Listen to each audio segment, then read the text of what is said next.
Good morning. Good morning, Dale. That's better. Good morning. Good morning, Dale. You know when Pharaoh and his entire army drowned in the Red Sea, it says that Miriam led all the women with tambourines while they're dancing. I'm watching Bev over here. Man, she would have been out there with those Israel women dancing with her tambourine. She was enjoying that music. I love it. Wow, that last song, I'm just sitting back there. Grace, grace. Churches across America come and say, grace, grace, grace, grace. But sometimes the churches with the name grace in their name have the least amount of grace. And just this week, a friend of mine said that somebody told him in all seriousness that because he didn't worship on Saturday, he would burn in hell forever. Because he was purposely violating one of the 10 Commandments. Another one was told, unless you're part of the 144,000 in which their own denomination, a different denomination is, you won't go to heaven. Another was told, if you continue to allow women and teaching men in ministry, that's a purposeful disobedience to the scriptures, and that might endanger your salvation. Another was told that unless you immediately be baptized upon confession of your faith, you might die in between your confession and your baptism, and you might not spend eternity in heaven. Grace, grace. And then we all show up on Sunday and sing grace, grace, marvelous grace, but we don't show much. And believe it or not, that song perfectly depicts what's going on in the church in Jerusalem when Paul shows up in Acts 21 and 22, where we're going to be today. It just perfectly fits. And just in the way of review, Paul just finished his third missionary journey. Might even be a little pointer here somewhere, but that's all right. Third missionary journey, and he's in a hurry. He left Greece. He's in a hurry to get back to Jerusalem before Shavuot, before Pentecost. Because there's 3 feasts that the Jewish people, the men were supposed to attend if they could. You remember those? One of them's coming up really soon. We call it Easter. It was Passover, Pesach in Jewish. And then 50 days later was Shavuot or Pentecost. And then in the summer, at the end of harvest, was Sukkot or Tabernacles or Feast of Harvest. Something like that. But anyway, it had multiple names. So Paul's hurrying to get to Jerusalem for Shavuot. And he stops. He doesn't want to go into Ephesus because he was already arrested once there, and we think, and he was taken by the mob in the arena. And so he sends for the elders from Ephesus, and he gives them parting words to, see if I can make that go up. Hey, look at that. He's never coming back. He's finished his missionary journeys. We're closing in on the year 58, 59 CE, AD. So how many years has that been since Jesus was crucified on the cross? About 30, take away 59, 29 years. That's not much longer than Y2K, right? And that was just a little while ago. So a lot has happened in the world. Primarily, the Holy Spirit has gone out, but Paul has gone to all the nations, preached the gospel, and now he's coming back and he's telling the elders, it's up to you guys now. You got to take it the next step. You got to finish well. And what's important is not so much having always the right theology and always being right. It's feed the sheep, protect the sheep, support the weak. That's all he said.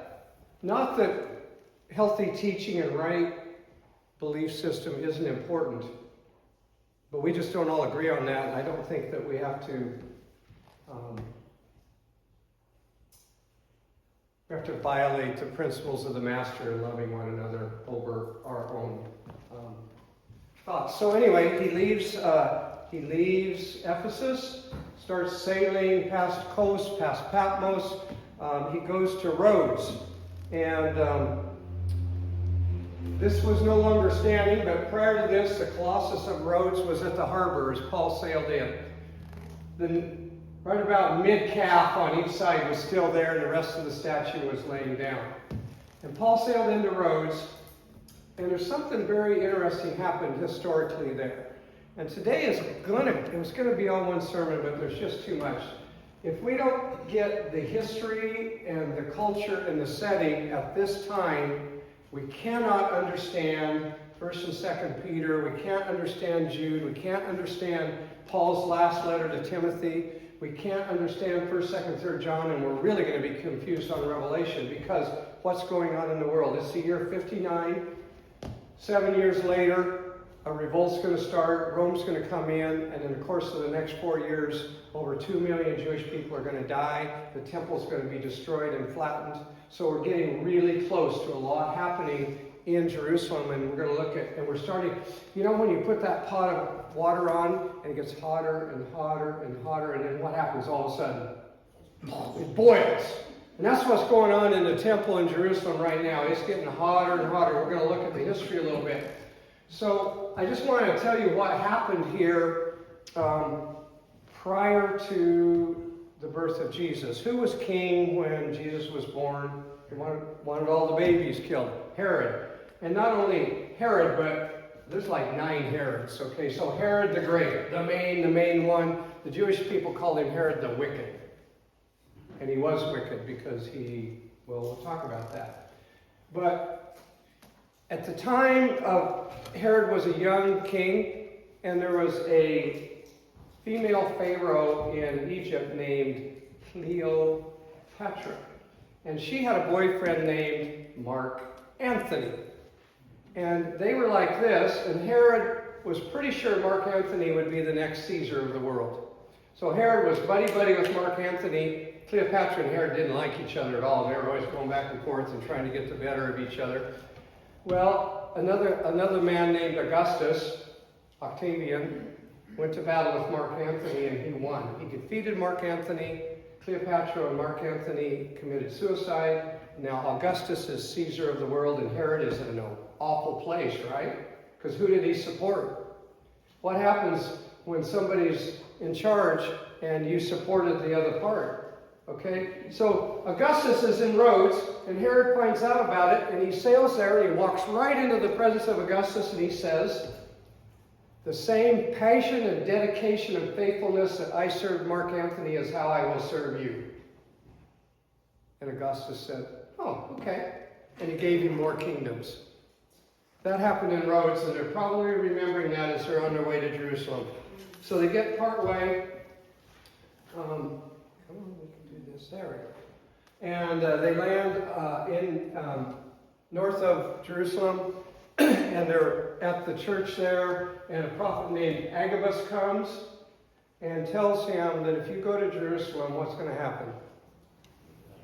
Yeah, what's he do? He takes the belt, Paul's belt, and binds his hands and feet, and says, this is what's going to happen to you if you go. And remember we talked about some of our textbooks of theology and our commentaries all said, well, these guys were false prophets because the Jews didn't bind him, the Romans did.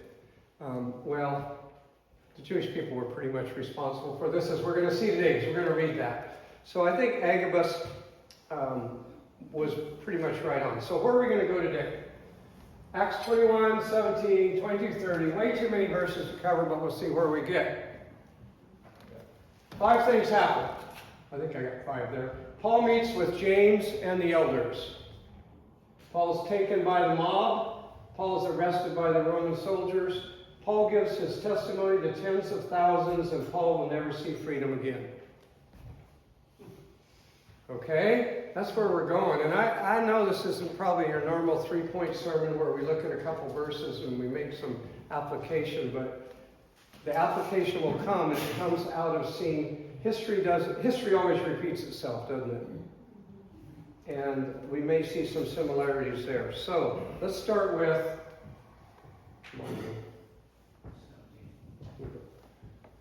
Paul meets with James and the elders. Who was James? Was it James and John and Peter? That James? Jesus' brother. Yeah.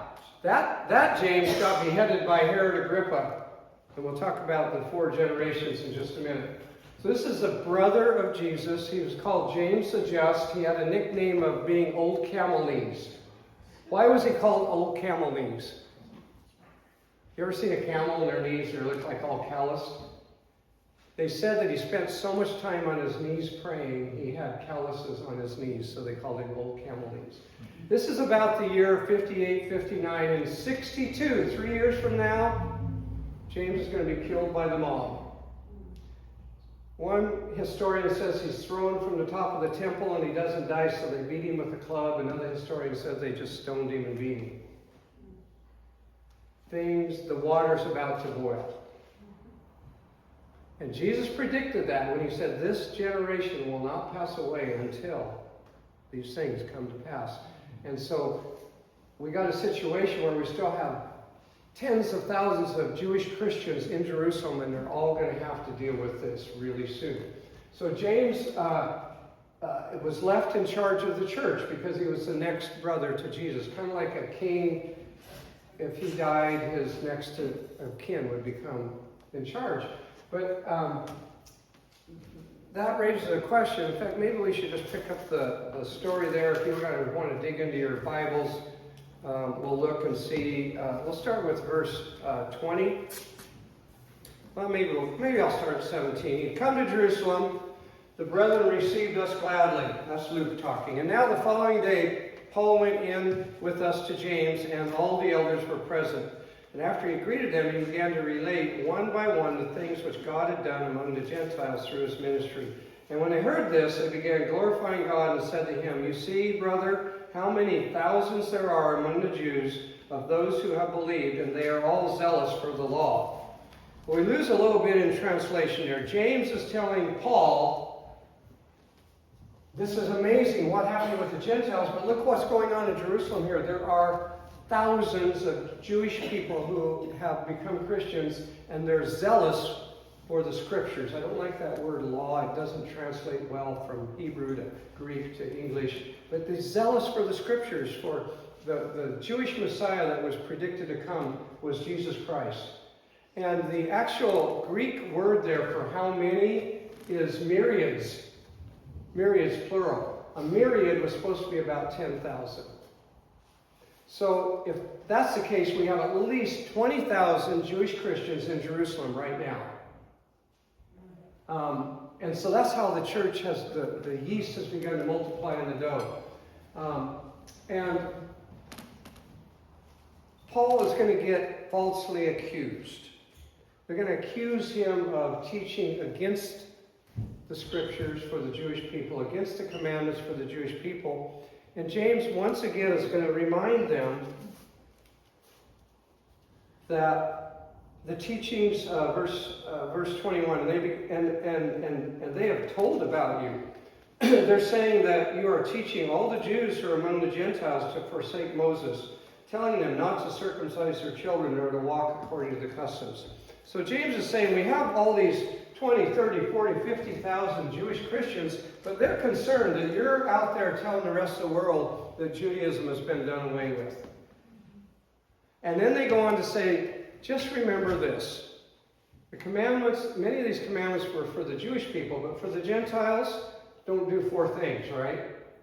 And these 4 things were all listed in the book of Leviticus as laws that should be kept when the Gentiles are among you. Don't eat the blood of the sacrifice. Don't worship idols, and avoid idolatry.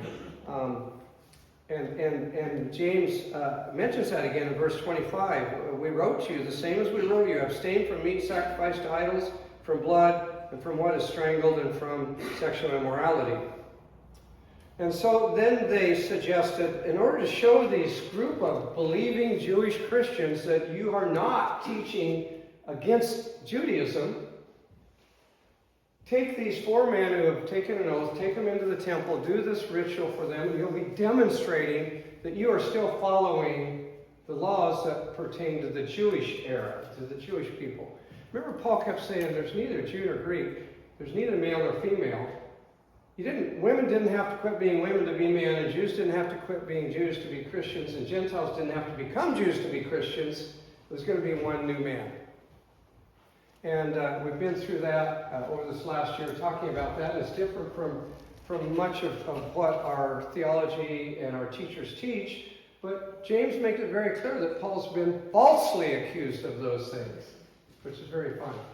Okay, so what does James do? He says, take the 4 people. And doesn't that kind of raise the question of where's Peter on all this? Wasn't Peter supposed to be the leader of the church in Jerusalem?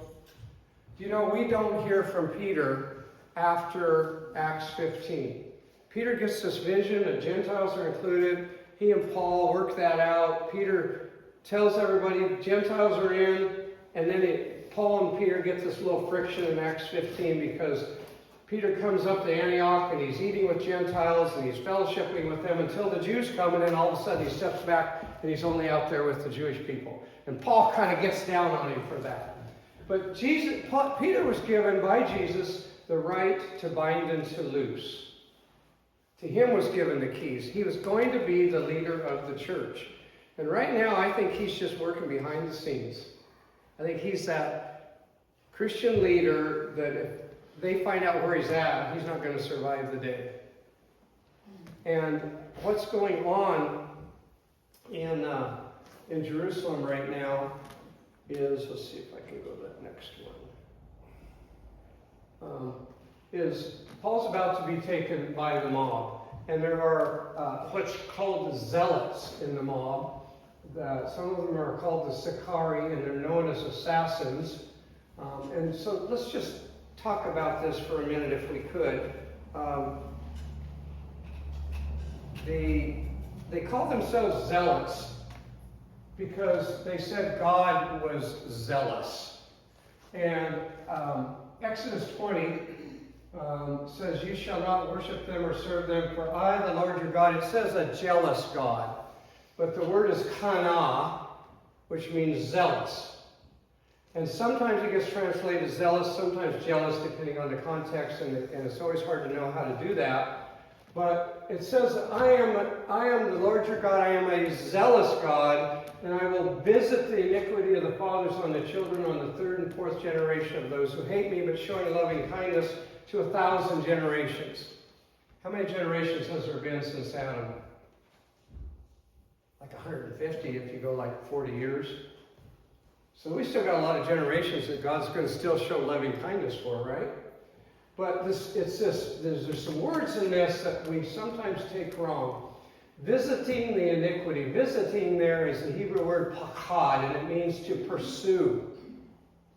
And I think God is saying that I will never give up on you when you turn your back on me, and I will pursue you to the 3rd and 4th generation. I will stay after you. I'll come after you. I will discipline you if you're hurting others and you're not following my ways, but I want you to come back. And what we have in Acts right now is the 4th generation of Herods. It's really interesting. First generation was Herod the wicked. What did he know about the Messiah? Who came and told him? These dudes on camels, right? Or however they got there. The wise men came. What about Simon and Anna in the temple that prophesied? What about Zechariah and Elizabeth that had a baby in their old age? That gets your attention. And then he loses his voice for 9 months, and then he gets it back, and he starts prophesying about the Messiah. Herod the Great knew. In fact, he believed it and sent his army to do what? To kill the child. Okay, so first generation knew. Then Herod had a few wives. 10 to be exact. Only 5 are biblical significant. His first wife, Doris, had a son named Antipater. And he was supposed to be the next king to take over from Herod. But 4 days before Herod died, Antipater decided he would probably start his kingship now, and Herod wasn't dead yet, and Herod had him killed. It reminds me of Pharaoh of Egypt lost his firstborn son right before God called his people out. And so we kind of have that parallel there. Herod's second wife was Mariamne. It's Miriam or Mary, depending on your translation. And she was a Jewish princess, full-blooded Jewish. And the people are going, Messiah will come from her. She will be the queen, her sons will be the king. And Herod thought if he married her, then all the Jewish people would say, hey, I'm the king now, right? I'm your Jewish, I am the king of the Jews. But the wise man came and said, where is the king of the Jews, right? So she had a brother named Aristobulus III. He was tall, handsome, 17 years old, and she got Herod, honey, would you make him high priest? And he says, okay. Well, the people liked him so much it made Herod jealous that Aristobulus accidentally drowned in Herod's swimming pool. She had two sons, named one of them Aristobulus and Alexander. Alexander's not significant, but Aristobulus had two kids, Agrippa and Herodias. Have you heard of them? But let's stay on the second generation. Archelaus was the son of Herod. He was in charge when Jesus came back from Egypt. And so that's why they went to Nazareth. He had a brother, Antipas, that we know a lot about, who married to Herodias, who beheaded John. So we're still second generation. Another brother, Philip, up north, that would be Caesarea Philippi, and Jesus would visit that. He would end up marrying that dancing girl. Okay, so then we go to third generation. Agrippa became king later, and he had James beheaded, and he heard the testimony of Peter. So already, and second generation, did Antipas know about Jesus? Yeah, how often did he sit and talk to John before Herodias wanted him killed? So now third generation, Agrippa is king, and he has James beheaded, and he says, people like that so much, I'll have Peter beheaded. And he hears Peter's testimony, and he hears the testimony of the church, so he's without excuse now. And then what happens when he's in Caesarea, and he's in the theater, and he has this robe with silver threads in it, and he's giving his speech, and all the people say, oh, a God and not a man, right? And did he say, no, I'm not a God, or did he go, yeah? And what happened? Died. So he knew. Third generation knew. And now God's still pursuing them to the fourth generation. Herod Agrippa had three kids. Agrippa II, who is now king right now. Paul's going to talk with him in a bit next week. And Bernice and Drusilla. Bernice and Drusilla were the last pure Jewish princess blood. And all the people are going, oh, they'll be the ones. And Agrippa will be the one, because they have that Jewish blood.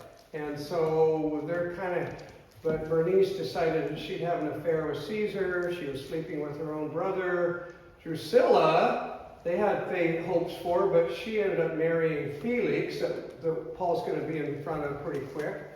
And Felix has this thing going right now in Jerusalem. There was a high priest that everybody liked, but he didn't like Felix. Felix was like the governor, like Pilate was, okay? So Felix and the high priest don't like each other. Felix hires an assassin to stir up the Zealots, to go into the temple area with a knife under their robe and to stab the high priest Jonathan and kill him. And that had just happened prior to Paul showing up. The water's getting hot. You see that? The water's getting hot. And the Zealots, he convinced the Zealots that they did the right thing. Well, they start killing everybody they want to kill, everybody they don't like. Now, isn't it interesting that they get really mad at Paul? Why? They want to kill Paul because they say he brought a Gentile into the temple.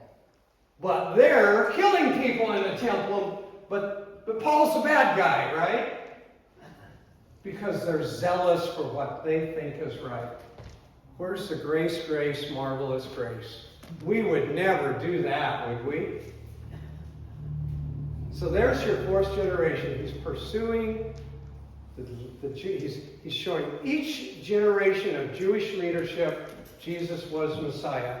Now you're without excuse. The water's about to boil. That was your last chance. And Paul's still going to appear to Agrippa and Felix and the next governor, Festus, and he's going to appeal to all of them.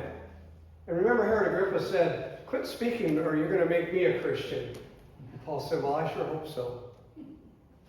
Last chance, God is pursuing the Jewish people and the Jewish era to the 3rd and 4th generation. And then they're going to be totally without excuse. Okay, that being said, what did we cover all these? Okay, and so it keeps, the water gets hotter and hotter and hotter until finally this guy, they called him the Egyptian. He said he was from Alexandria. He said, the Spirit of God is upon me. I am anointed by God to be the Redeemer of the Jewish people. And he got thousands of people to follow him out in the desert. And he says, we're going to go to Jerusalem. I'm going to stand on the Mount of Olives. And the walls of Jerusalem are going to fall down. And our army's going to rush in. And we're going to defeat the Romans.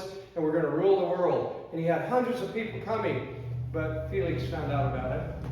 And he had thousands of troops waiting for the Egyptian when he showed up. And this just happened. Just in a few months before Paul shows up. And Felix annihilates the Egyptian.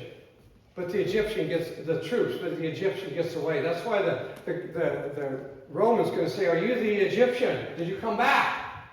So I've just given you the setting, because you can't understand the rest of the books if we don't get the setting. That being said, I better keep going.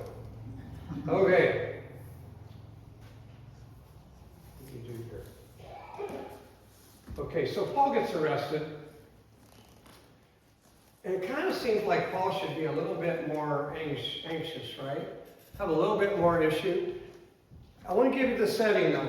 Do you guys remember how big the Temple Mount is? Even today, you can go up there. It's almost a quarter mile by a quarter mile, almost 40 acres. And at one time, at a Muslim festival, they had 250,000 people up there. And this is the last day of the Feast of Sukkot. Shavuot, Pentecost, and every Jew in the area would be up there this day. There could easily be 100,000 people there when Paul walks in. And at the very, on one side, I was going to have a picture. It's on video too. Yeah! Oh, you already sang those songs, you're good.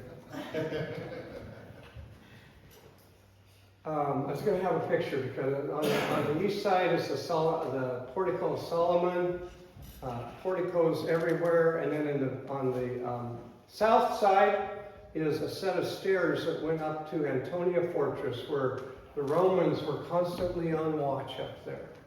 And at these festivals, they had battalions and battalions of Romans there to keep the peace in case anything happened, because the water's starting to boil, right? And Felix is there, and he's watching, and everything's watching.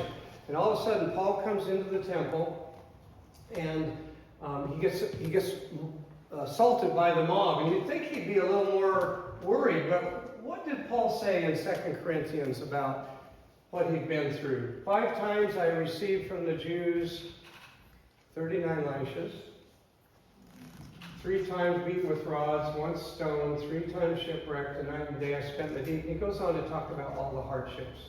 Paul's been through a lot. Paul's just going, is that all you got? Is that all? What are you guys going to do to me that God isn't going to? God, you can't do anything to me that God isn't going to allow you to do, right? And so he goes in there, and you'd think that he'd be kind of anxious, but nope, he's going, you want to beat me, kill me? If that's what God has, go ahead. And so they accuse him of bringing a Gentile into the temple. Well, they have this dividing wall around the middle of the temple where the temple itself was. And there was a sign on it that said, no Gentile can pass this wall except under penalty of death. And they accused Paul of taking somebody beyond that wall, which he did not do. But the water's getting ready to boil, right? We're looking for, there's probably guys in the crowd right now with a knife that would get Paul if they could get close enough. And so they mob him and they start beating him, and the Romans up there on the Antonia Fortress are looking down going, I think we better go break that up. And so they rush down, they send some centurions down, a lot of troops, and the Jewish people pull back, and they grab Paul, and they bind him hand and foot, and they start taking him up the steps to the Antonia Fortress, where they intend to flog him until he can confess everything. And a Jewish flogging was how many lashes? 39. A Roman flogging until you die or you tell us what we want to hear or until we take you to a cross. That's where Paul's going. Paul pretty worried? Hey, do you mind if I address the crowd? Here's the point I'm going to get to before we close here in about 5 minutes, 10 minutes. Always be ready to give an account of the hope that's in you. And God will present opportunities, and Paul took that opportunity, and there's maybe 100,000 people there, and the acoustics are great from that stairway. And we're told, so he made a wise appeal to the commander. Can I address him? He spoke to him in Greek, and the commander goes, oh, you speak Greek? You must not be that Egyptian. Because he's thinking, oh, who are you? And so he says, can I address the crowd? And he goes, yeah, go ahead. I think he was being entertained at this point. I want to see what's going to happen. And so what are we told? He addressed the crowd in the Hebrew dialect. Some translations, it is clearly Hebrew dialect in Greek, in the original language. Some of our translations changed it to Aramaic. He addressed them in Aramaic. And for years, theology and scholars have said that Jesus and the disciples all spoke Aramaic, not Hebrew. But they're beginning to rethink that. And one of the reasons they adopted that is Jesus used Aramaic borrow words. Remember when he told the little girl after he brought her back from death, he said, Talitha kum, get up, little lamb? That was an Aramaic word. Remember when he said, everyone who hates his brother or calls his brother Racha? That was an Aramaic borrow word. And I was in a little shop in Jerusalem, and a Korean pastor told me that he was absolutely convinced that Korean would be the language in heaven because it was so beautiful. And I was telling this to an old Jewish guy, and he's just kind of going, okay, well, did you know that the entire Old Testament is written in Hebrew? Did you know that, except the book of Daniel? The book of Daniel is written in Aramaic because they're in Babylon, and that's the language of Babylon. But as soon as the angel starts to speak, it switches to Hebrew. Isn't that fun? And so they know as they're finding Dead Sea Scrolls, more documents from the time, Hebrew was the language of the synagogue. And they even found an inscription that said, Greek is for poetry, Latin is for war, Aramaic is for the marketplace, and Hebrew is our everyday language. And I was telling this to Kay's son. We just love to sit around and talk Bible. And he said something about, well, they spoke Aramaic. And I just shared this with him, and I said, there's a lot more to this. We should get together and study this. And he goes, no, I'm convinced. Makes sense to me. No need to waste any more time on this.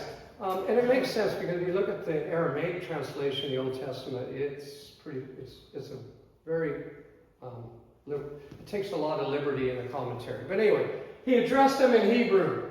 And did they understand him? Did the Romans understand him on the stairway? Which explains why when he's done speaking and they start trying to mob him again, the Romans say, well, take him up here and we'll scourge him until we find out what's going on. Because they couldn't hear anything. Didn't understand it. So he's telling them his whole testimony. From how he used to be zealous for the law, just like they are. And he was going out and he was getting these Christian Jews and bringing them back and flogging them and putting them in prison because that was what he thought he should be doing as a good Jewish leader.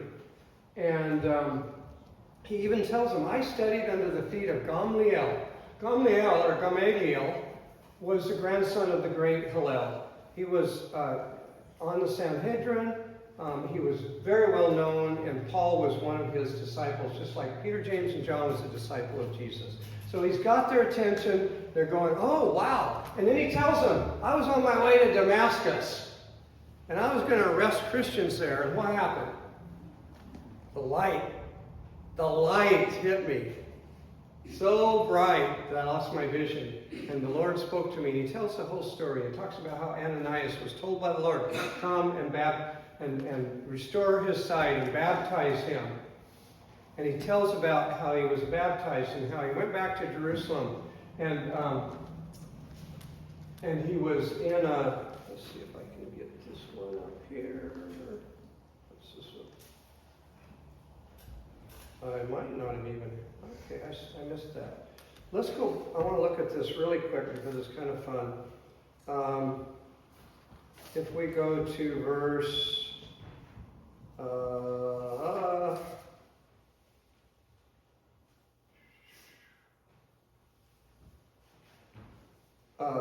22:17. So I returned to Jerusalem and I was praying in the temple and I fell into a trance. That same word is used when Peter saw the vision of the sheep coming down. And it's the same word in the Greek Septuagint that described what Adam saw when Eve was being made and what Abraham saw when he was in a trance and the animals were split in half and the flame went through and all that. Only 4 people in the scriptures experienced this: Adam, Abraham, Peter, and Paul, which is really cool. But Paul's just saying, I experienced this. In Hebrew, it's called a tardome. I experienced this tardome, which the Lord specifically spoke to me and said, get out of Jerusalem, because they will kill you. But Lord, I'm called to teach. Get out of Jerusalem. And so Paul left. And what he didn't realize is he's going to have to wait 14 years till God said, okay, it's time, Paul. He was stayed in Tarsus and waited until Barnabas came to get him. Sometimes that could be a lesson for us, man. We just, I'm ready, bring it on. But Paul's given his whole testimony, and he even puts himself in the same position as Adam and Abraham as far as God speaking to him. And then he goes on in verse 21, he says, he talks about, he says, and then God said to me, go, for I will send you far away to the Gentiles. What happens as soon as he said Gentiles? You see, the Jewish people from the time of Moses have always said they had a group of people called the God-fearers that could come and worship with them. If they couldn't convert to Judaism, they could still worship with them. But they had to do those 4 things. Don't bring immorality and sexual immorality and idolatry in. But all of a sudden, in this generation, they're saying, no, it's Jewish only and the Gentiles are out. And unless the Gentiles want to become Jews, they can't be God's people.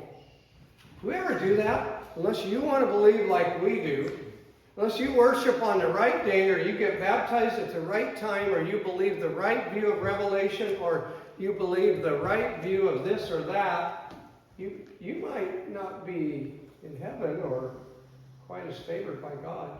Why did Paul tell the Ephesian elders, feed the sheep and take care of the weak? Okay? What part of that don't we understand?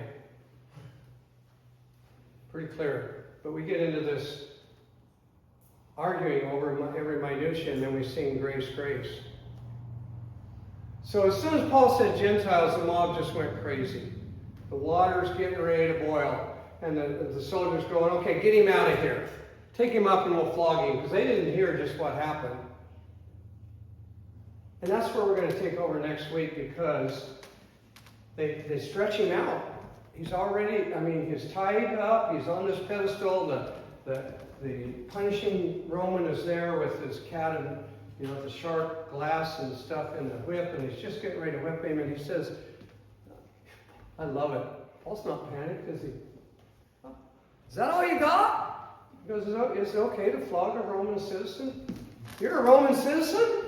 I can't flog a Roman citizen without a trial, or they'll do the same to me.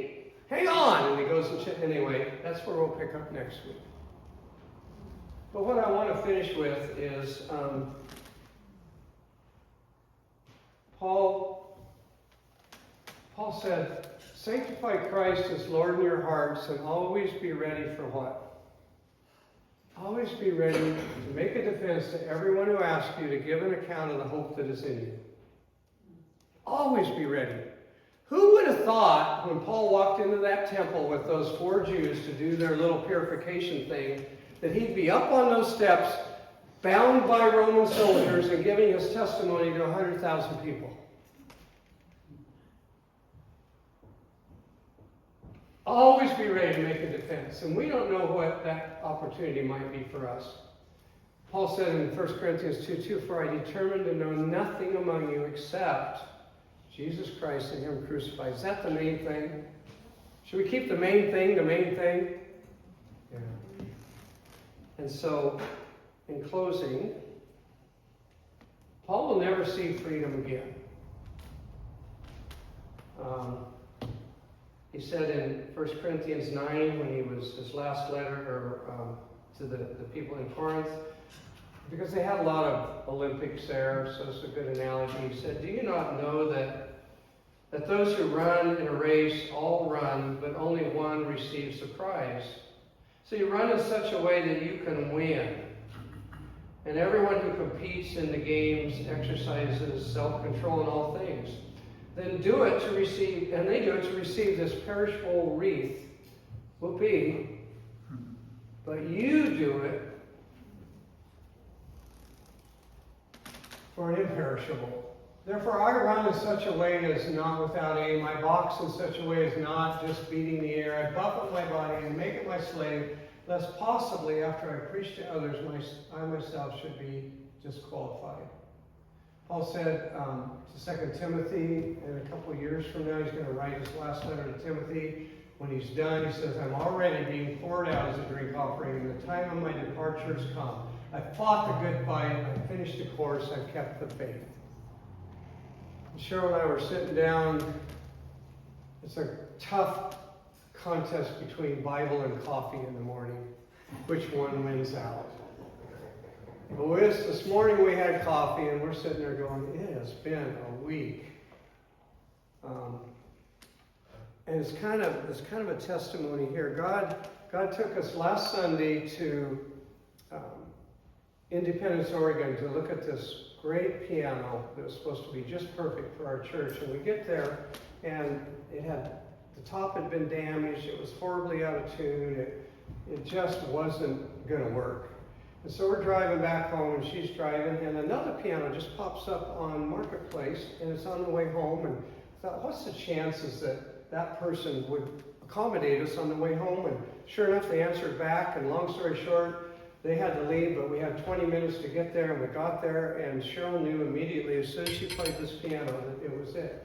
And she goes, "If you can get it out of here tomorrow, it won't hardly cost you anything." And so the next day, we rounded up a bunch of guys, and we went down, and we got dollies and everything, and we got it out of there, and we got it loaded up, but this thing weighs close to 1,000 pounds. And we got the truck backed up to the lawn here, and then we said, now what are we going to do? We cannot get it up those steps. We don't have the manpower. And all of a sudden this pickup pulls in. And this guy named Glenn. And he said, "I saw you pull in, and I just felt like the Spirit of God was telling me to come help you." And he had some ideas on how to put boards under it on each side and get everybody on the boards. And lo and behold, we walked that piano right up those steps and right up here and set it up. And we weren't sure if he was an angel. Until Wednesday, we had a worship practice, and we told him as he left we were going to worship or something, and he showed up with his guitar. He's a professional musician. And we thought he was going to be here today to play, but haven't heard from him, so maybe he is an angel. I don't know.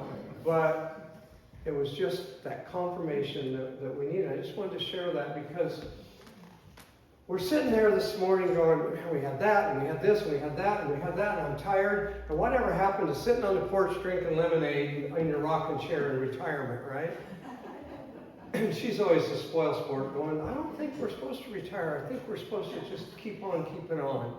Because someday we're going to get to rest, right? And I never like to hear that. I go, well, okay. But it's just the idea that Paul didn't say, okay, I'm done, I finished my course, now I'm going to live on Cyprus for 10 years. That's not what we have. I mean, yeah, he wants us to enjoy the good things in life, but we're never called to sit back and say, I'm done.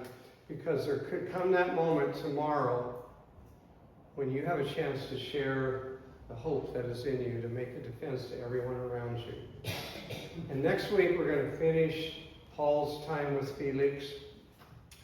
And the following week is Palm Sunday.